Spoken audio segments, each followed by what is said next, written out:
네, 안녕하세요. 엠트렌드 구독자 여러분 반갑습니다. 자, 이제 저희 엠트렌드 또 이렇게 시간이 좀 돌아왔는데요. 그 지난번에 저희가 이제 이한나 연구원 이제 모시고 뭐 수소나 한번 또 전기차 배터리 관련해 가지고 한번 좀 얘기를 나눠봤는데 여기 좀 반응도 좀 괜찮았던 것 같고, 아무튼 저희가 이제 이 엠트렌드 통해서 최근에 뭐 자동차라든가 또 전기차, 수소차, 이 모빌리티에 관련된 것들을 계속해서 이제 뭐 굉장히 좀 좋으신 전문가분들 모시고 좀 말씀을 좀 드리고 있는데, 이제 오늘은 저희가 또 저번에 현대차 증권에서 노근창 센터장이 한번 나오셨잖아요. 그리고 강동진 연구원님도 나오셨는데, 역시 이제 현대차 증권에서 또 근무하고 계시는 오늘 장문수 애널리스트 좀 모시고 오늘은 또 자동차에 대해서 한번 좀 다뤄보도록 하겠습니다. 이 장문수 연구원님 보고서도 제가 자주 보는 편인데 되게 좀 인사이트도 있으시고 되게 또 간결하게 좀 잘 쓰시는 것 같더라고요. 그래서 오늘도 제가 한번 또 질문 좀 통해서 좀 한번 인사이트를 한번 얻어 가보도록 하겠습니다. 자, 연구원님, 저는 처음 뵙는데 반갑습니다. 예, 반갑습니다. 네, 네. 반갑습니다. 예, 이렇게 또 직접 뵈니까 좋네요. 네. 혹시 엠트렌드 한번 좀 보셨나요? 예, 예. 저희 센터장님 네. 출연하셨다고 하셔서요. 네. 또 말씀해주신 부분들 어떻게 네, 하셨는지 네. 지켜봤습니다. 아니, 네. 너무 어렵게 했다는 얘기가 있어가지고 오늘은 좀 쉽게 해주셨으면. 예, 알겠습니다. 감사합니다.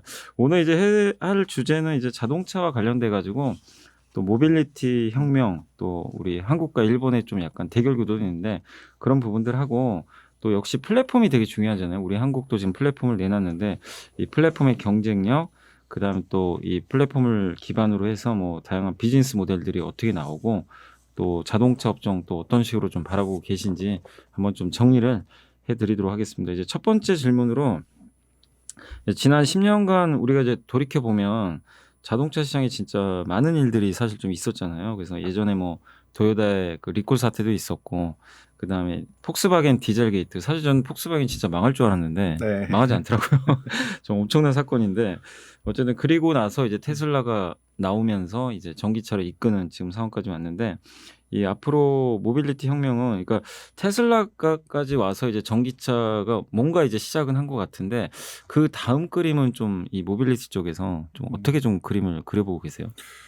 일단 뭐 말씀은 너무 잘 주셨는데요. 네.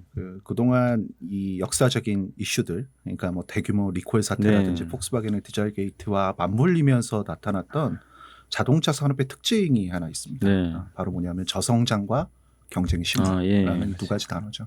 소위 말해서 주식 보셨던 분들은 차화정 이후 2014년부터 2019년까지 지루하게 자동차 수요에 대한 증가율이 둔화되고 경쟁이 심화되면서 이익이 급감했었던 걸 대부분 다 경험하시고 보셨을 거라고 생각을 합니다.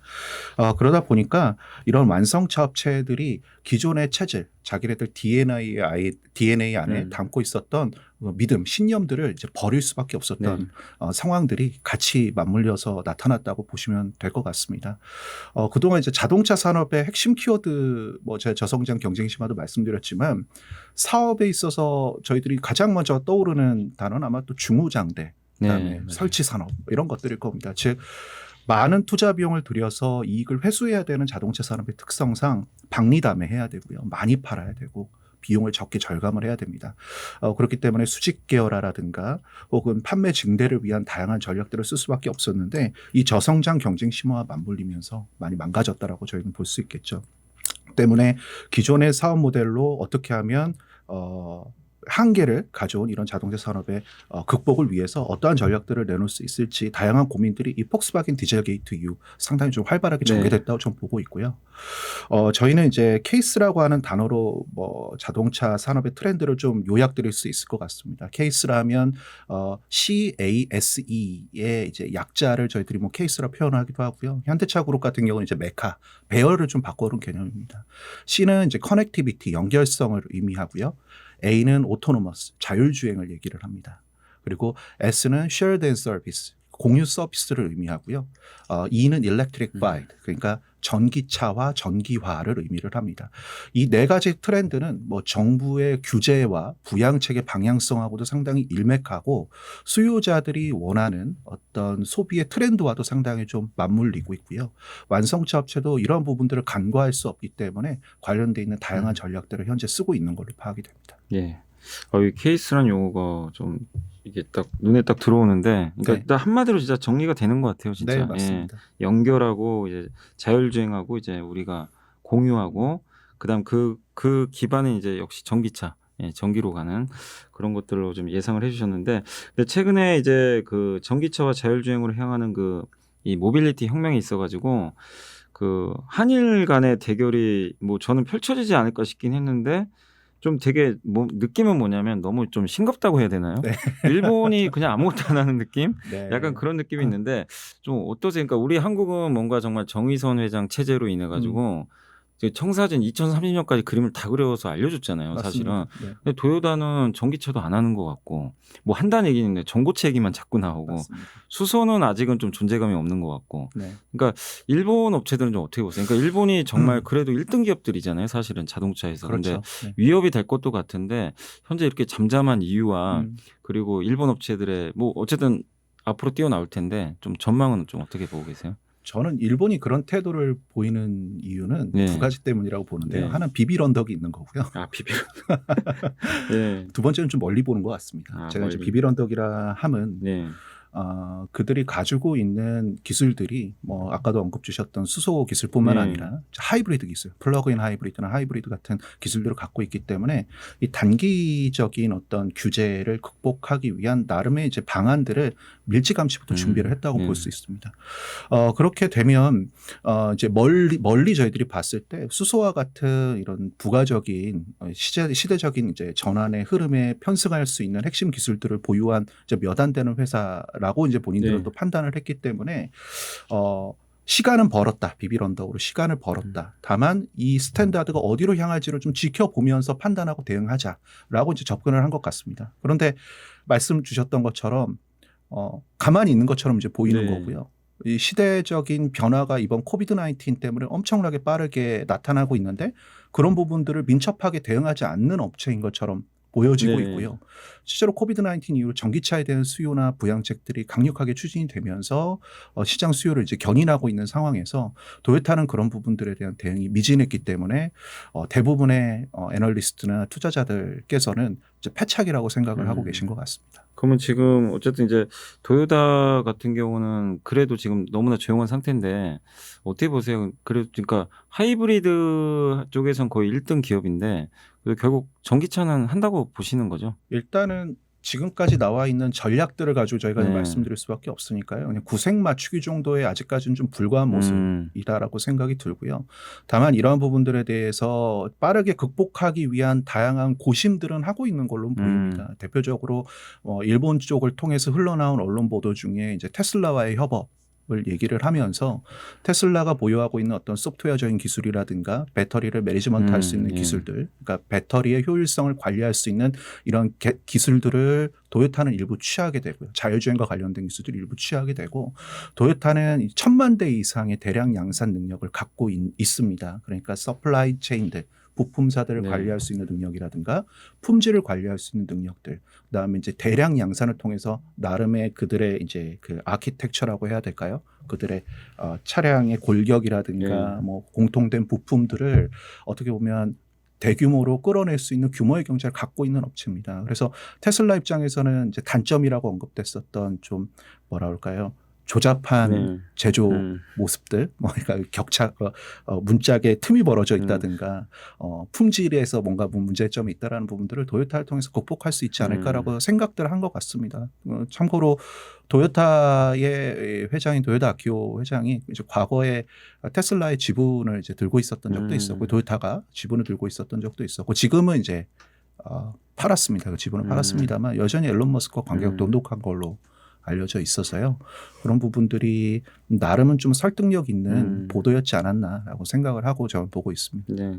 그러면 이제 그 연구원님 보시기에는 어쨌든 좀 현대차가 지금 제가 느끼기에도 뭐 기사나 이런 거 보면 어쨌든 테슬라가 탑 티어라고 할까요? 그러니까 첫 번째 그 제일 상단에 있는 것 같고 네. 그 밑에 이제 폭스바겐, GM, 현대차 정도 거론되고 그리고 이제 일본차나 이런 기업들은 이제 밑으로 네. 좀 꺼져져 있는데 네. 이 구도가 계속 유지될 거라고 보세요. 그러니까 현대차 입장이 전 당연히 제가 뭐 국내 주식 투자하시는 분들 입장에선 이 구도가 유지되길 바라실 것 같긴 한데 과연 도요타가 그래도 괜히 그래가 아니잖아요. 시총도 막 엄청나고 사실 네, 자동차 회사 중에 시총 1위잖아요. 테슬라 제외하면. 맞습니다. 그러니까 이 기업이 또 무섭게 치고 올 수도 있을 것 같은데 혹시 그러니까 약간 몇 년 후의 그림은 좀 어려운 질문이긴 한데 어떻게 보세요? 그러니까 현대차랑 대등하게 갈 걸로 보시는지 왜냐하면 지금 플랫폼 기술도 그렇고 이제 표면적으로는 현대차가 어쨌든 앞선 것 같거든요. 그러니까 이 구도 격차를 좁히기가 좀 어려울 걸로 보시는지 좀 한번 좀 궁금하거든요. 일단은 두 가지로 봐야 되는데요. 하나는 의지가 있느냐라는 예. 걸 봐야 되고요. 두 번째는 그 의지를 추진할 수 있는 능력이 있느냐 두 가지를 봐야 됩니다. 이제 적어도 도요타는 지금까지 이러한 의지는 좀 결여돼 있었다라고 판단이 됩니다만 어떤 의지가 강하게 이제 드러나는 국면에 왔을 때는 이를 추진할 수 있는 능력은 상당히 좀 강력하다라고 보기 때문에 최근에 이제 사례들을 통해서도 보시다시피 폭스바겐이나 GM 같은 업체들이 기존에 보유하고 있었던 전기차 플랫폼을 바탕으로 다양한 사업 모델들을 확대 전개하겠다라는 네. 얘기들을 하면서 투자자들로부터 좋은 이제 평가를 받고 뭐 소위 말해서 신고가를 경신하지 않았습니까? 즉 이제 투자자들은 이렇게 사업 모델의 확장이 명확하고 그다음에 논리적으로 설득이 된다면 충분히 가치를 부여하는 시점에 지금 도달해 있는 상황이고요. 도요타 같은 경우도 이러한 부분들을 이제 간과하지는 않을 것으로 저는 생각을 합니다. 때문에 도요타 같은 어떻게 보면 상당히 훌륭한 업체죠. 이런 업체들이 혁신 기업으로서 앞으로 치고 나가고 있는 뭐 테슬라가 갖고 있는 어떤 일종의 이제 밸류에이션, 네. 그들의 가치를 좀 뺏어오기 위한 여러 가지 전략들을 앞으로도 좀 구사하지 않을까라고 네. 저는 생각을 하고요. 그런 부분들을 좀 빠르게 메우기 위해서 뭐 필요하다면 테슬라 같은 업체와의 협업이라든가 혹은 팀 재팬이라고 저희가 언급 종종 드립니다만 일본 업체들 간의 어떤 협업이라든가 혹은 보유하고 있는 어떤 현금이라든가 유동성들을 활용해서 M&A나 지분 투자를 하는 행위들을 통해 이러한 갭들을 계속해서 격차를 줄이기 위한 노력들을 하지 않을까라고 저는 생각을 하고 있습니다. 그러니까 아무튼 이제 도요타를 보면 참 1등 그동안 1등을 차지했던 기업이 좀 너무 방심하는 거 아닌가 이런 생각도 좀 사실 저는 개인적으로 들긴 하는데 네. 어제 현대차 입장에서 저는 기회인 것 같긴 하더라고요. 네, 왜냐하면 맞습니다. 어쨌든 현대차가 사실은 그 점유율 기준으로는 이 내연기관차에서 5, 6위 정도 하는 거잖아요. 네. 근데 지금 이제 전기차로 딱 들어왔을 때는 갑자기 앞단에서 쓰는 것처럼 보이니까 맞습니다. 상당히 기회 같은데 이 기회가 좀 계속해서 한 몇 년간 계속 유지가 됐으면 좀 더 좋아져야죠. 네, 네. 바람이고 그리고 이제 플랫폼 얘기를 좀 이제 넘어가 보면 그러니까 저도 플랫폼 공부를 좀 하고는 있는데 이게 그러니까 전기차들은 이번에 그 현대차 아이오닉 5에 들었던 이 GMP 플랫폼도 있고 GM도 그 플랫폼이 있잖아요. 네, GM도 얼티엄 있고 플랫폼이 또 있습니다. 네. 이번에 폭스바겐도 네. 엠립인가요? 뭐 그런 예, 플랫폼이 MEB 있는 거. 플랫폼. 테슬라도 당연히 있고. 네. 약간 이게 스케이트보드처럼 생겼더라고요. 네. 근데 이 플랫폼이 왜 중요한 건지. 그러니까 예전에 그 뭐죠? 그 현대차에서 만들었던 코나도 전기차는 맞는데 어떤 분이 그러더라고요. 무늬만 전기차다. 엔진만 넣었다. 엔진 빼고 배터리만 넣었다. 그렇죠. 그래서 그런 좀 그러니까 처음 들으신 분도 계시니까 이 플랫폼이 왜 전기차에서 진짜 중요한 건지 한번 좀 설명해 주시면 좋을 것 같습니다. 일단 이 플랫폼이라는 개념은 그 전기차 시대에 도래하면서 처음 등장한 개념은 사실은 아닙니다. 예. 예전에 내연기관에도 이 플랫폼이라는 개념은 있었고요. 이 플랫폼이라는 건 그 용어 딱 들으셨을 때 느낌 받으셨던 거랑 아마 좀 비슷할 텐데 이 플랫폼 위에 다양한 차종들을 설명할 수 있게끔 하기 위한 이 일종의 뼈대로서 이 네. 플랫폼이 작동할 수 있게끔 만드는 행위를 얘기한다고 생각을 해주시면 됩니다. 저희가 뭐 현대차와 기아차의 소나타랑 K5의 경우도 동일한 플랫폼을 쓰고 있는데요. 동일한 엔진 위치나 네. 변속기의 위치, 좌석의 배열들 위에 외관과 내관의 디자인을 다르게 해서 서로 다른 브랜드에서 각기 다른 차종으로 네. 내놓게 되는 이런 모습들도 이 플랫폼을 이용한 어떤 전략 중에 하나라고 보시면 됩니다. 이게 왜 시작됐냐 하면 처음 제가 이제 자동차 산업에 대한 특징을 말씀드릴 때 네. 언급드렸던 부분들하고도 이제 맥락상 일치합니다. 네. 소품종 대량 생산할 수 있어야 이익이 극대화됩니다. 기업은 당연히 이익을 극대화하기 위한 영업 활동을 하지 않습니까? 때문에 소나타 따로, K5 따로, 소렌토 따로 다 따로따로 플랫폼을 만든다고 하면 아마 그러한 차종들을 개발하는 데 들어가는 비용과 시간 그다음에 개별적인 이제 부품들을 따로따로 다 관리하기 위한 관리 시간과 비용들, 금형도 다 따로 떠야 될 거고요. 네. 그런 부분들이 어떻게 보면 완성차 입장에선 비용의 요인으로 좀 작용을 할 수가 있겠죠. 반대로 이 플랫폼 하나가 들어감으로써 품질에 문제가 생긴다고 하면 소나타만 문제만 생기면 될 것이 K5나 다른 차종까지 그, 확대 예, 전개되니까 더 많은 공과 시간과 노력을 또 들여야 됩니다. 네. 어쨌든 한 대를 만드는 것보다 더 많은 비용과 노력을 들여서 플랫폼을 만들게 되면 이를 확대 적용시키기에 상당히 좀 용이해진다라는 점에서 첫 번째 규모의 경제가 발생했을 때의 원가 절감 가능성이 생기고요. 두 번째는 생산의 유연성을 저희들은 확보할 수 있습니다. 예를 들자면 현대차에서 소나타와 그랜저가 같은 플랫폼 위에서 생산된다라고 가정을 해보시면 소나타가 좀 안 팔리고 그랜저가 네. 잘 팔릴 때 약간 라인 정정을 해주면 수요를 원활하게 네. 대응해 줄 수 있습니다. 공장 가동률의 손실을 최소화할 수 있는 거죠. 그런 부분들이 어떻게 보면 플랫폼이 등장하게 된 계기인데요. 이 전기차 플랫폼은 또 조금 다릅니다. 언급해 주셨던 것처럼 기존의 내연기관 플랫폼은 엔진의 자리, 변속기의 네. 자리, 좌석의 자리가 어느 정도 정해져 있기 때문에 갑자기 모닝을 만들다가 소나타를 만들 수는 없습니다. 그런데 이 스케이트보드 형태의 플랫폼을 생각을 해보시면은요, 배터리에 이 모듈화된 이 팩들을 중간에 한두 개 더 배열을 해주면 차가 길어지기도 하고 짧아지기도 하고요. 네. 좌석도 없앨 수도 있고 넣을 수도 있습니다. 즉, 이 스케이트보드 이 판 위에 어떤 디자인이라든가 외관의 자유도가 이전보다 훨씬 더 높아졌기 때문에 소품종 대량 생산을 한 것처럼 규모의 경제의 효과가 극대화된다라는 점인 네. 거죠. 이런 부분들은 아마 전기차를 전략으로 사용하는 업체들에게 있어서 조금 절실한 전략이지 않았을까 싶습니다. 왜냐하면 저희가 추정하는 기관들에 따라서 좀 다르겠습니다만 대략 한 2025년 되면 뭐 15%에서 많으면 30% 네. 정도가 전기차가 될 거라고 생각들을 하고 보고 계신데 보수적으로 15%라고 보시면은요. 전기차가 수익을 내기 위해서 한 100만 대 정도는 찍어야 됩니다. 그런데 자동차 업체가 자기네들이 보유하고 있는 생산 능력에서 15%가 100만 대가 안 되는 업체들이 대부분일 겁니다. 네. 그렇게 되면 내가 수익을 내기 위해 100만 대짜리 플랫폼을 개발했을 때 그게 자기네들이 보유하고 있는 생산 캐파의 30%가 됐다라고 생각을 해보시면 자기네들이 보유하고 있는 시장 점유율보다 훨씬 더 많은 개척 비용들과 마케팅 비용을 지급해서 전기차를 설득해야 되겠죠. 그렇기 때문에 소수의 업체들만이 이 전기차 플랫폼을 가지고 대응하는 모습들이 나타나고 있고요. 네. 대표적으로 볼륨 5대장이라고 얘기할 수 있는 도요타, 폭스바겐, 네. 그다음에 현대차 그룹, 르노, 닛산, GM과 같은 업체들처럼 소수의 업체들만이 전기차에 대한 플랫폼을 대응하고 있는 게 현실이라고 보시면 될 것 같습니다. 네. 근데 이게 플랫폼에 대해서 좀 그 의미를 좀 이해해 봤는데 그 현대차가 지금 이제 지난번에 보니까 이 GMP 플랫폼을 가지고 이제 아이오닉 5하고 사실 그 기아차 EV6는 그 같은 거잖아요. 같은 네. 플랫폼을 쓴 거죠. 그러면 그게 보니까 뭐 1차, 2차, 3차 뭐 이렇게 수주 얘기가 나오던데 네. 그러니까 내년에 나오는 건 뭐 아이오닉 6 같은 건 2차 수주고 그다음 2023년도에는 뭐 이게 3차 이렇게 수주 뭐 누가 따냈다 뭐 이런 얘기들 나오는데 그게 결국에 이제 같은 플랫폼인가요? 이 GMP 플랫폼은 같은데 그러니까 올해 나오는 차하고 내년에 나올 아이오닉 6는 플랫폼이 같은 건가요? 아니면 좀 더 진화된 건가요? 저희는 외부적으로는 같은 플랫폼이라고 표현을 할 겁니다. 같은 EGMP 플랫폼. 플랫폼이라고 표현을 하겠습니다만 이게 아무래도 사상 최초로 나온 현대차 그룹의 첫 플랫폼이다 네. 보니까 이 아이오닉 5는 일종의 좀 뭐랄까요? 이제 시작되는 버전이라고 보시면 조금씩 이제 버전업이 되겠죠.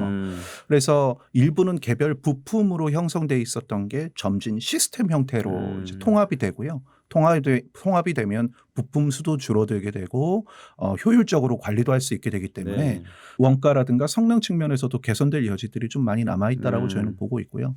실제로 저희가 이제 부품사들을 통해서 이제 받는 수주의 형태들을 좀 보게 되면 이러한 이제 부품들의 스펙들이 조금씩 이제 개선되고 있는 부분들도 확인이 되고 있고 네. 예전에는 단품 단위로 나가던 수주들이 시스템 단위로 통합돼서 발주되는 경우들도 이제 확인을 할 수 있기 때문에 같은 플랫폼이지만 조금씩 진화하고 있다라고 네. 저희들은 생각하고 보고 있습니다. 네, 알겠습니다.